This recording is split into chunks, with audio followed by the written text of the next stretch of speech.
નમસ્કાર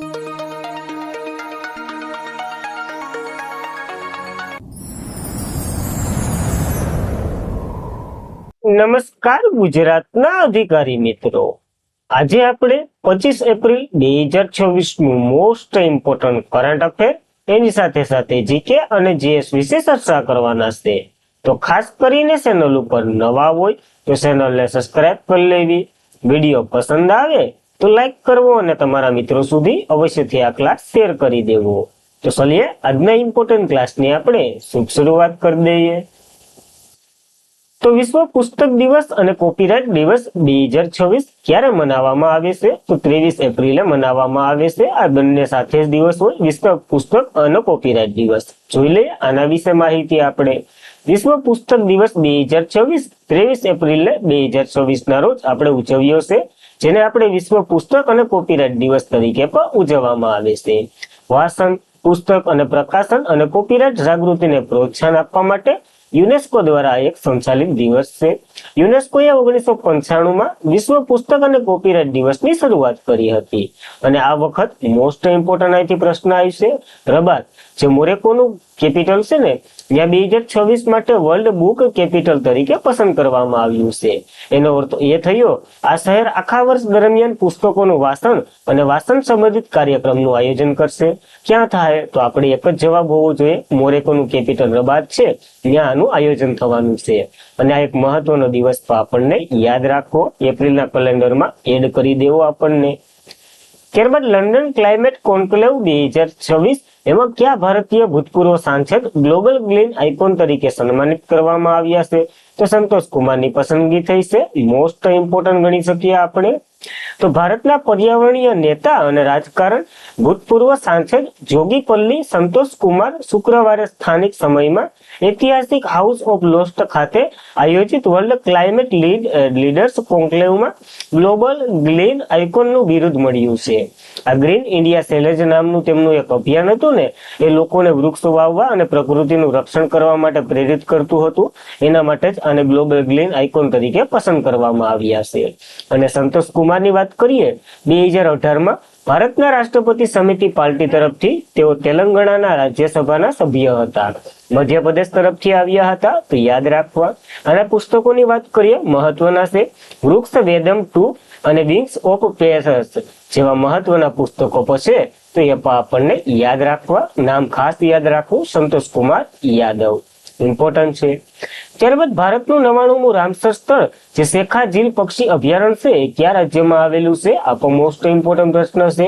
ઉત્તર પ્રદેશમાં આવેલું છે, યોગી સરકારમાં. તો ખાસ ઇમ્પોર્ટન્ટ બની રહ્યું છે આપણા માટે. તો ભારતનું 99મું રામસર સ્થળ ઉત્તર પ્રદેશ અલીગઢ જિલ્લા સ્થિત શેખા ઝીલ પક્ષી અભયારણ્ય 22 એપ્રિલ 2026 ના રોજ નિયુક્ત કરાયું. આ ઉમેરા સાથે જ ઉત્તર પ્રદેશ રામસર સ્થળોમાં કુલ 12 થઈ ગયા. તો ઉત્તર પ્રદેશમાં હાલ 12 જેટલા રામસર સ્થળો છે. આ અભયારણ્ય મીઠા પાણીનું તળાવ છે, જે 249 પક્ષીઓની પ્રજાતિઓ માટે મહત્વપૂર્ણ નિવાસ સ્થાન તરીકે સેવા આપે છે. 62 જેટલી પ્રજાતિઓ સંપૂર્ણ ભીનાશ પર આધારિત રાખે છે.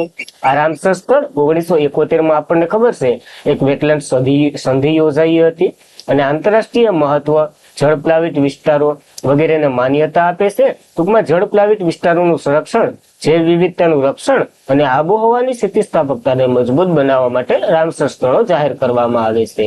તો મારો પ્રશ્ન એ છે, ગુજરાતમાં હાલ કેટલી રામસર સાઇટો છે? કોમેન્ટ તમારે કરવાની છે, ઇમ્પોર્ટન્ટ છે, આપણે જોવાના તો છે જ. તો 98મું જે કચ્છનું સારી ઢાંઢ છે પક્ષી અભયારણ્ય, એ બન્યું હતું. આપણે ગુજરાત કચ્છમાં આવેલું છે અને ગુજરાતનું 5મું રામસર હતું, એટલે મહત્વનું છે, તમને યાદ જ હશે. પેલું ગુજરાતની વાત કરીએ તો નળ સરોવર પક્ષી અભયારણ્ય બન્યું હતું, અમદાવાદ અને સુરેન્દ્રનગર વગેરેમાં આવેલું છે.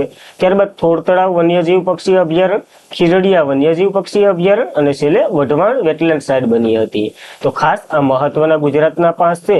તો સસ્તામાં ભારતનું વ્યૂ છે, પીએસઆઈની એક્ઝામની ઘોડે નાણાં પર પૂછી લઈ, ગુજરાતનું તો આમે પૂછી લઈ, તો આપણને યાદ રાખવું પડશે. સૌથી મોટા રામસર સ્થળોની વાત કરીએ તો પશ્ચિમ બંગાળમાં આવેલું છે સુંદરવન ડેલ્ટા, આપણને ખબર જ છે, 2019માં જાહેર થયું હતું. સૌથી નાનું રામસર સ્થળની વાત કરીએ તો હિમાચલ પ્રદેશમાં રેણુકા વેટલેન્ડ સાઇટ છે, 2005માં જાહેર થઈ હતી. ઉદયપુર અને ઇન્દોર વેટલેન્ડ સિટી સર્ટિફિકેટ મેળવનાર પ્રથમ ભારતના શહેરો બન્યા હતા. અને તમિલનાડુમાં સૌથી વધારે રામસર સાઇટો છે, કેટલી તો કે 20 જેટલી છે. ભારતનું પ્રથમ રામસર સ્થળ તો કે સિલકા તળાવ જે ઓડિશામાં છે અને કેવલાદેવ બંને સાથે જ બન્યા હતા. રાષ્ટ્રીય ઉદ્યાન કેવલાદેવ રાજસ્થાનમાં છે અને સિલકા તો આપણને ખબર જ છે ઓડિશામાં છે. પેલું 1981માં એ બંનેને જાહેર કર્યા હતા. તો આ મહત્વના ફેક્ટો છે જે તમારી આવનારી તમામ એક્ઝામોમાં પૂછાઈ શકે તો આપણને યાદ રાખવા ઇમ્પોર્ટન્ટ બનશે. ત્યારબાદ કયા રાજ્યની હાઈકોર્ટે રાષ્ટ્રીય ઉદ્યાનની આસપાસ ઇકો સેન્સિટિવ ઝોનને રદ કરી દીધું છે? તો હિમાચલ પ્રદેશ સરકારે રદ કરી દીધું છે. કારણ કે જો સરકારે ઇકો સેન્સિટિવ ઝોન જાહેર તો કરી દે તો એનું પાલન જ કરતું, એના માટે હાઈકોર્ટે જાહેર કરી દીધું.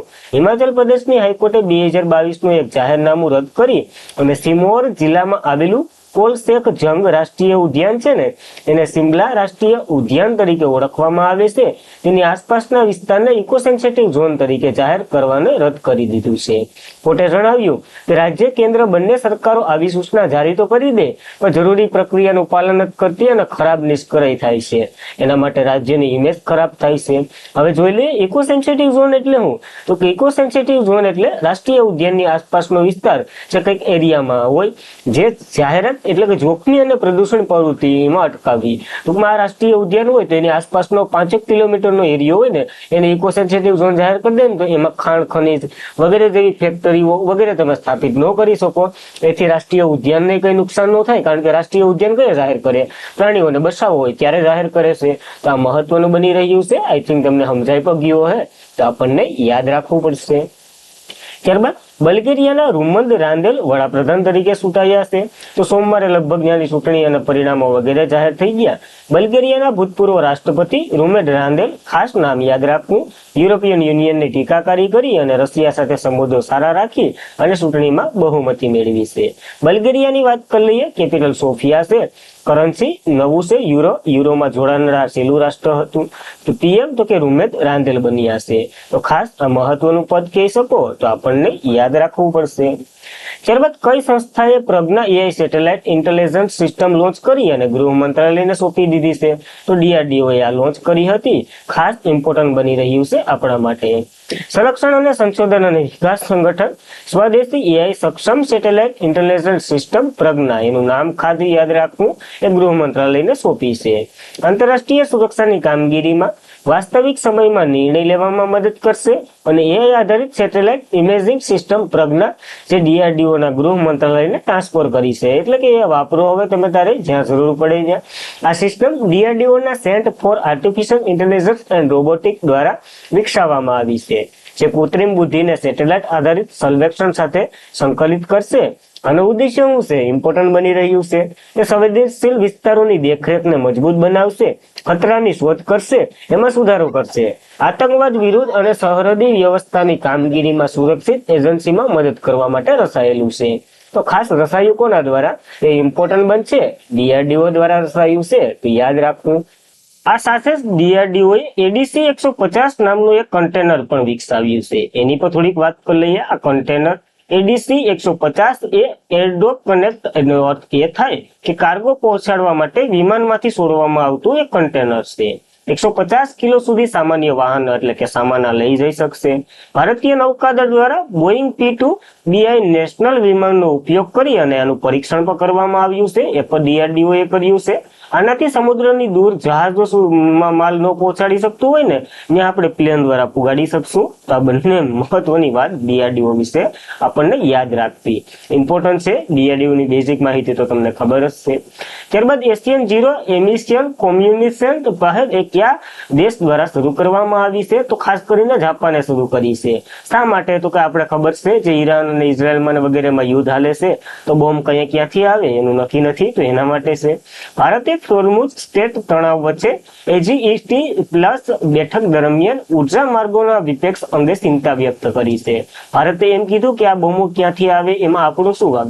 સમજી લો કે આ બે દેશો લડતા હોય પણ આપણા જહાજો ઉપરના બોમ્બો આવે તો આપણે એના માટે શું ફાયદો. તો એશિયન ઝીરો એમિશન કમ્યુનિકેશન એ જાપાનની આગેવાની હેઠળની પહેલ છે જે 2023માં શરૂ કરવામાં આવી હતી. એશિયાએ સ્વસ્થ ઉર્જા આક્રમણ ઉર્જા સુરક્ષાને પ્રોત્સાહન આપે છે. તે ડિફોરેસ્ટેશન માટે એશિયન કેન્દ્ર અભિગમને પૂરું પાડશે અને આર્થિક વિકાસ આબોહવા લક્ષ્ય સાથે સુસંગત કરશે. અને જાપાને પાવર એશિયા નામની એક યોજના પણ શરૂ કરી છે. એનું મહત્વ એ છે કે ભલે તમે આવી ધમકીઓ અમારા જહાજોને શું કરવા આપો છો, તમને જેની યારે દુશ્મની હોય એની યારે તમે લડી લો. સંપત્તિ લગભગ 10 બિલિયન સુધી પુગાડવાની છે, એટલે કે 80 કરોડ સુધી પુગાડવાની છે. અને આનાથી એશિયાની ઉર્જા વ્યવસ્થાપનને મજબૂત બનશે. એના માટેની આ એક પહેલ જાપાને શરૂ કરી છે અને આ બેઠક ત્યાં જ યોજાઈ હતી. તો આપણને ખાસ કરીને ઇમ્પોર્ટન્ટ બને છે આ બેઠક સાથે આ યોજના પણ યાદ રાખવી. હવે એ જે ઈટી શું છે તો કે લોન્ચ 2022માં જાપાને કર્યું હતું, અમલ 2023માં આવ્યું હતું. આનો ધ્યેય પ્રદૂષણ ઘટાડવું, સ્વસ્થ ઉર્જા વધારવી અને ભવિષ્યની ચોખ્ખી શૂન્ય પ્રદૂષિત સુધી પહોંચવાનું છે. તો ખાસ મહત્વનું બની રહ્યું છે આપણને યાદ રાખવું આ એક વિશે. ત્યારબાદ 114માં સુવારી ફેસ્ટિવલ મુખ્યત્વે કયા રાજ્યમાં ઉજવવામાં આવે છે? મુખ્યત્વે પૂછ્યું છે આસામમાં ઉજવવામાં આવે છે, નકર તો મેઘાલય અને પૂર્વોત્તરના બધા રાજ્ય તમે લઈ શકો. તો સુવારી તહેવાર જે સુવારી પર કહેવામાં આવે છે 1 સદી જૂનો વસંત ઉત્સવ છે જે નીચલા આસામ અને મેઘાલયના ભાગોમાં સ્વદેશી સંસ્કૃતિ એક અનોખો મેલ્ટિંગ પ્લોટ તરીકે સેવા આપી રહ્યું છે. આની થીમ મુખ્યત્વે લણણી અને વસંતનો તહેવાર છે. આસામના નવા વર્ષની શરૂઆત અને કૃષિની સમૃદ્ધિ તરીકે પણ આને ઉજવવામાં આવે છે. ભાગ લેનાર સમુદાયની વાત કરીએ તો પ્રાથમિક સમુદાયમાં રામભા, બોડો, ગારો વગેરે જોવા મળે છે. પોસરાબોન્જ, ગોરાડ અને વિવિધ આસામની જાતિઓ છે. આ બધી યાદ રાખવી. ભગવાન શિવને સમર્પિત આ તહેવાર છે. એક દંતકથા કહે ભગવાન શિવનો સામનો હાના એટલે ગારો લોકોના સાથે થયો હતો. તે દેવી કાળી પણ તેમના ઘોડો લઈ અને આવ્યા હતા અને વગેરે. આ ફેસ્ટિવલ આવી રીતના શરૂ થયો હતો એટલે મનાવવામાં આવે છે ખાસ કરીને આસામમાં. તો આપણને યાદ રાખવું પડશે. ત્યારબાદ તો કે આંધ્રપ્રદેશના ભૂતપૂર્વ સીએમ નંદેલા ભાસ્કર રાવનું 90 વર્ષની વયે અવસાન થઈ ગયું છે. અવિભાજ્ય આંધ્રપ્રદેશના ભૂતપૂર્વ મુખ્યમંત્રી નંદેલા ભાસ્કર રાવ જે બુધવારે સવારે હૈદરાબાદની હોસ્પિટલમાં અવસાન પામ્યા છે 90 વર્ષની વયે. આ ભાસ્કર રાવ છે ને એ આંધ્રપ્રદેશના સૌથી ઓછા સમયના સેવા આપનાર મુખ્યમંત્રી તરીકે પણ એને સેવા આપી છે અને એક અનોખું નામ ધરાવે છે ઇતિહાસમાં. કારણ કે 1984માં જયારે મુખ્યમંત્રી એનટી રામારાવ હતા ને એને હૃદયની સર્જરીના કારણે યુનાઇટેડ સ્ટેટ ગયા હતા. ત્યારે ભાસ્કર રાવને મુખ્યમંત્રી તરીકે શપથ લેવડાવ્યા હતા. ભાસ્કર રાવ એને એમ કીધું કે આ પડી ભાંગી સરકાર અને 16 ઓગસ્ટના રોજ એમને શું કીધું તો કે હવે મારી સરકારનો પ્રસ્તાવ એને જારી કરી દીધો. 16 સપ્ટેમ્બર સુધી બરાબર 1 મહિનો સુધી આ પદ, આમ તો 1 મહિનો પણ નહીં પૂરેપૂરા ગણીએ ને તો 16 દિવસ વડાપ્રધાન સીએમ રહ્યા હતા આંધ્રપ્રદેશના. ત્યારે તેલંગાણા અલગ નતું પડ્યું ત્યારની વાત છે. તો આ ટાઈપની કંઈક સ્ટોરી આની સાથે સંકળાયેલી છે જે ક્યારે પરીક્ષામાં નહીં પૂછાય તો તમને યાદ રહે એના માટે છે. તો યાદ રાખવી. અને આજના માટે એટલું જ હતું.